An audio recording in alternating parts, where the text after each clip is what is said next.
this video, I'm gonna be walking you through how to reset Opay password for Opay business password for you.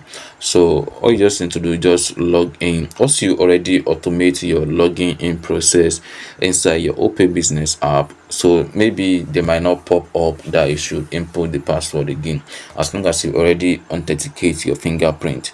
But then you can actually reset the forgot password inside the Opay business app. So all you just need to do, just click on the three line at the top left where you see red.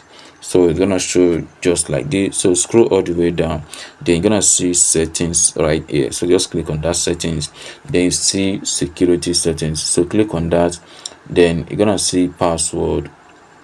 So click on that, then you can see forget password. So once you click on that forget password, it's gonna take you to this page right here where they send an OTP or OTP code to your phone number registered with your Opay business account. So once you receive the OTP, you're gonna input the OTP right there, then click on confirm. Then there will be a page where you can insert the new password you want to be using for your Opay business account.